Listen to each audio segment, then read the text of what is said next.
Salut, c'est Trado, je suis content de retrouver pour l'analyse technique des CFD à risque limité sur France 40, Allemagne 30, US 30, Japon 225. Les précautions d'usage pour débuter, il ne s'agit que d'une analyse technique, il ne suffit pas en tant que tel pour passer à l'achat ou à la vente. Vous devez vous rapprocher d'un spécialiste pour savoir si la détention de CFD correspond à votre profil d'investisseur. On commence par le France 40 en données hebdomadaires, comme on peut le voir. Nous sommes vraiment à un souffle maintenant d'une zone de résistance importante, ici les 5500, 5540. Ça fait un moment que l'on progresse de manière quasiment verticale pour aller embrasser cette zone. Il est clair que sur ces niveaux, les investisseurs de moyen terme seront excessivement prudents. Je ne les vois pas à titre personnel se ruer à l'achat à des niveaux de cours tels que celui-là. Ils préféreront sans doute attendre un retour sur les 5110, 5170 pour entrer pour des investissements de moyen terme. Le consensus des clients CMC est d'ailleurs vendeur à 66%. En données mensuelles, c'est-à-dire pour les investisseurs de long terme, c'est le même constat qui s'impose. Nous sommes vraiment proches d'une zone de résistance de long terme, les 5500, 5650.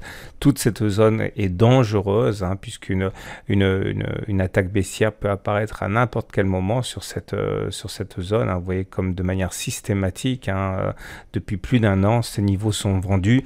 À titre personnel, je pense que les investisseurs de long terme attendront sans doute un retour sur les 4545, 4544 plutôt pour acheter dans une optique de long terme ou alors que l'on casse la zone des 5500, 5650 de manière franche. La tendance demeure haussière, on est au-dessus de la moyenne mobile à 20 mois qui monte avec un nuage ascendant. On passe à l'Allemagne 30 et c'est le même constat. En données hebdomadaires, on est en tendance, on va dire, assez neutre. Vous voyez le nuage qui est globalement à plat. On est au-dessus d'une moyenne mobile à 20 semaines, mais cette moyenne mobile à 20 semaines est plutôt plate. Donc on est globalement en tendance neutre. Et puis surtout, on est au contact d'une zone de résistance importante, les 11 700, 12 000. C'était une zone qui nous a bloqué déjà là sur les 4 semaines qui ont constitué le mois de mars et de février. Là maintenant, nous sommes quasiment en situation de cassure de cette zone de résistance, mais ce n'est pas fait, donc il faut se méfier. Ce n'est pas une zone, à mon avis, qui intéresse beaucoup les investisseurs de moyen terme qui attendent soit un retour sur les 10 000, 10 300, soit une clôture, une cassure franche des 11 700, 12 000 pour s'assurer que l'obstacle est passé. En données mensuelles, je considère que les repères sont les mêmes, c'est-à-dire que les 11 700, 12 000 ont une longévité qui justifie quand on parle de résistance de long terme. Je pense que seule une cassure au-dessus de 11 700, 12 000 entraînerait que des investisseurs de long terme se positionnent. Dans le cas contraire, ils attendront sans doute un retour sur les 10 300, 10 600, consensus des clients d'ailleurs vendeurs à 62%. En données mensuelles, vous voyez la tendance elle est haussière au regard de l'Ichimoku puisque le nuage est ascendant, mais elle est toujours baissière au regard de la moyenne mobile à 20 mois.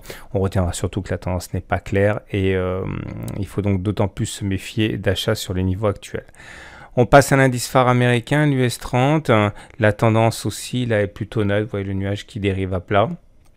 On a réussi à passer les 26 250, ce qui est une bonne nouvelle.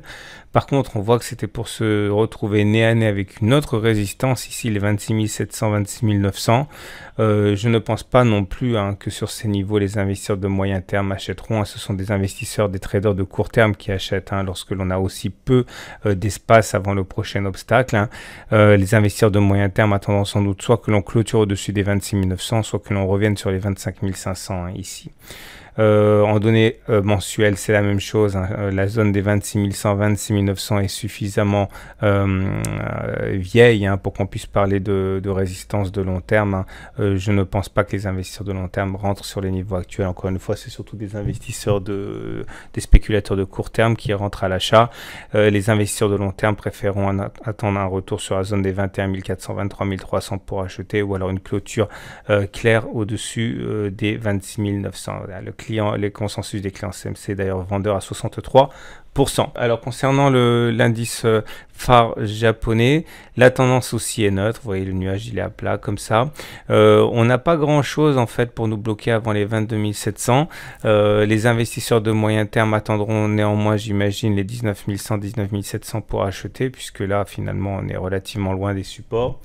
Et en données mensuelles, c'est la même chose, hein. Les 18 900, 19 800 sont une zone qui sera sans doute mise à profit par les investisseurs de long terme pour entrer en actions japonaises. La tendance, elle est haussière mais affaiblie. Vous voyez, le nuage est ascendant, mais on est en dessous de la moyenne mobile à 20 mois.